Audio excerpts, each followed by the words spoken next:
Olá, seja bem-vindo, bem-vindo a um ano novo. Feliz ano novo para você, para sua família. Bem-vindo ou bem-vinda a uma nova lição da Escola Sabatina.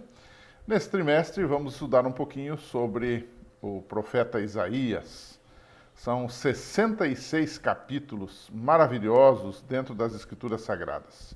Eu começo dizendo que Isaías é um profeta especial, como são todos os profetas, mas a mensagem de Isaías é diferenciada porque ele trabalha com vários reis, Uzias, Jotão, Acás, Ezequias. Ele retrata um pouco desta experiência como profeta junto a estes reis de Judá. Na verdade, Isaías é também chamado de o profeta evangélico, porque em Isaías a figura do Messias, a figura de Jesus, o Cristo, o Salvador, ela aparece, ela se desenha muito tempo antes de Jesus vir e nascer da Virgem Maria, lá em Belém, aqui nesse mundo. Então, Isaías é o profeta evangélico, mas ele também é o profeta da esperança. Na própria estrutura do seu livro, nós percebemos isso. Do capítulo 1 ao capítulo 40, nós temos o que chamamos de primeira parte de Isaías. E nessa primeira parte, ele faz denúncias sobre os pecados de Judá, de Israel, faz denúncias sobre os pecados de Babilônia, da Assíria especialmente, e de outras nações que conspiravam contra o povo de Deus.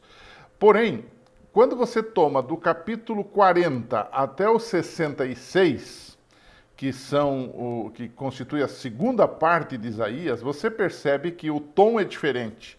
Agora ele passa a falar não de ameaças e juízos e denúncias, mas ele passa a enfatizar o consolo, a esperança, a restauração do povo. Tanto é que ele culmina no capítulo 66, e você deve estar lembrado disso, nos versos 22 e 23, falando do novo céu e da nova terra, que naquele momento de Isaías referia-se ao povo de Judá voltando para a terra prometida e tendo uma terra totalmente próspera no sentido material, no sentido espiritual, no sentido de saúde, e então o povo teria um novo céu e uma nova terra. Mas essa promessa transcende e ela chega até o Apocalipse, quando nós temos realmente o novo céu e a nova terra aqui criados por Deus, não é? Numa prova de que o mal vai passar e nós teremos uma nova ordem de coisas. Bem, mas sobre isso nós vamos voltar, em algum momento da lição, vamos voltar a discutir o porquê disso e como isso transcorre dentro do livro de Isaías. A verdade é que nós estamos diante de uma estupenda mensagem de juízo, mas ao mesmo tempo de fé, de esperança, de salvação, de restauração, tão importantes para Isaías como importantes para os dias que nós estamos vivendo nesse mundo. E na lição número 1, eu coloquei dois subtítulos, ou dois blocos, né? A lição 1 fala de crise de identidade. O que estamos analisando nesta lição, né? A condição de Judá no tempo de Isaías e a obra de Deus em restaurar o seu povo. De alguma forma, a lição 1 é uma espécie de mostruário do que vai acontecer nos demais capítulos. Ela está baseada no capítulo 1, e então ali você tem em miniatura o que vai acontecer nos demais capítulos. Juízo e salvação, juízo e restauração, né? O que vem pela frente. Então, nos dois blocos, o primeiro eu coloquei falta de identidade, no segundo eu coloquei sobra de esperança. Então vamos analisar o número 1, que vai aparecer na sua tela, falta de identidade.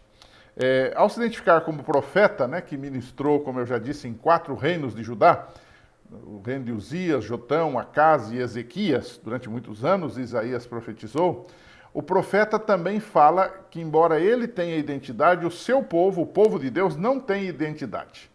E ele cita no capítulo 1, no verso 3, um verso muito conhecido, né? Ele diz assim, esse verso: o boi conhece o seu possuidor, e o jumento a manjedoura do seu dono. Mas Israel não tem conhecimento e meu povo não entende. Em Isaías 1, então, aparece uma lista de pecados que mostram a falta de identidade do povo para com Deus. E é um verso também muito interessante, esse do verso 6. Capítulo 1, verso 6 de Isaías diz assim: desde a planta do pé até o alto da cabeça não há nele coisa sã. Ou seja, o povo estava realmente imerso no pecado. E que pecados eram estes, né? Corrupção era um deles, né? Ritualismo vazio, especialmente, Isaías bate muito nessa questão do formalismo religioso, mas sem essência, né? Havia também opressão aos órfãos, às viúvas, havia uma série de injustiças, e numa alusão a estas injustiças e ao ritualismo podre deles, se diz que eles estavam com as mãos cheias de sangue, né? Eles ofereciam sacrifícios de sangue que, na verdade, também não eram acompanhados de fidelidade e boas obras, né? E em não havendo conversão, Deus diz: voltarei contra ti a minha mão. E foi o que de fato aconteceu, né? Tanto Israel foi levado cativo para a Síria, quanto o reino do sul, Judá, onde Isaías falou, era dessa região, eles também foram levados para a Babilônia em 605. Então, aí, no capítulo 1, já transparece uma indicação de juízo sobre o povo de Deus e sobre outras nações também. Por outro lado, além da ameaça de juízo, Isaías, no livro todo e no capítulo 1 também, passa a ideia de que Deus está disposto a salvar aqueles que se arrependerem e trabalhar com o remanescente, com a parte do seu povo que se converter. E então nós temos o segundo bloco da nossa lição, que eu chamaria de sobra de esperança. Há falta de identidade por causa dos pecados, mas há sobra de esperança por causa das promessas de Deus. Então, apesar dessa ameaça de juízo, há uma promessa de esperança. Deus faz um desafio. E você conhece muito bem esse desafio de Isaías 1,18. Esse é um versículo que nós usamos muito em sermões, em pregações, especialmente evangelísticas. Eu lembro que usamos muito isso na Semana Santa, né? O texto de Isaías 1,18, Deus faz um convite e, ao mesmo tempo, faz um desafio ao povo. Ele diz assim: vinde então e argui-me, ou seja, vamos conversar, vamos dialogar.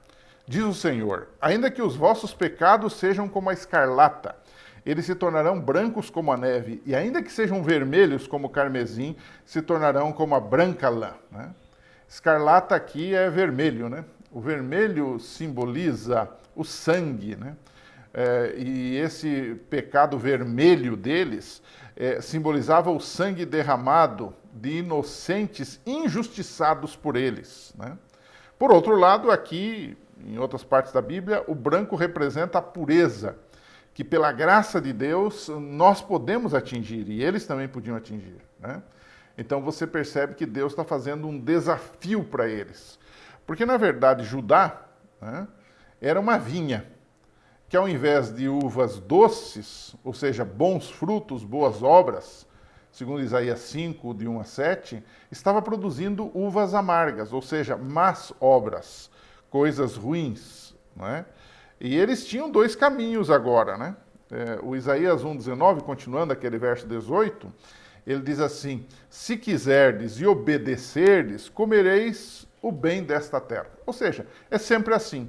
Deus manda os seus juízos, faz as suas ameaças aos pecadores não arrependidos, para que se arrependam, mas ao mesmo tempo ele diz: se você quer, eu vou te perdoar, eu vou te restaurar, eu vou te sarar. Assim acontecia individualmente, e ainda acontece, e assim aconteceu na época de Isaías com o próprio povo, que era adotado por Deus, né?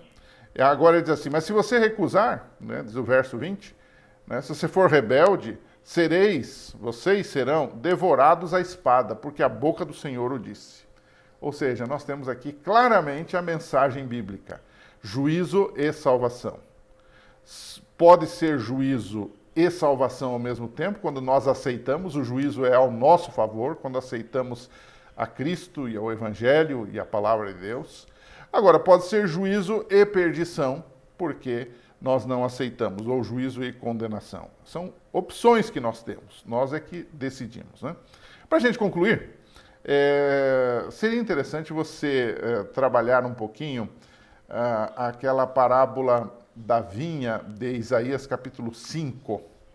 Jesus tomou essa parábola e ele adaptou essa parábola, expandiu e aplicou essa parábola. E ele falou do dono da vinha nos seguintes termos: um dono de vinha, né, arrendou, né, para várias pessoas, e no tempo de colher os frutos, ele mandou seus servos para receber a parte do arrendamento, né, receber a sua parte. Só que os arrendatários, eles mataram os servos. Depois, ele mandou o seu próprio filho para receber a sua parte. E eles fizeram a mesma coisa, eles mataram o filho do dono. O que essa parábola que Jesus contou, adaptando Isaías 5, tem de lições para nós hoje, que somos aquinhoados, né, abençoados com a mensagem de salvação? O que estamos fazendo com essa mensagem de salvação? Logicamente, aqui é muito claro essa questão que Jesus contou. O dono da vinha é Deus, né? Os servos são os profetas, e o filho é o próprio Jesus, que foi morto pelos judeus que não o aceitaram. Agora, que lições nós tiramos para a nossa vida dessa história hoje? Pense um pouquinho sobre isso. Na semana que vem a gente volta com um pouquinho mais de Isaías. Cada semana estaremos avançando nesse profeta maravilhoso dentro da palavra de Deus. Que Deus abençoe. Até lá.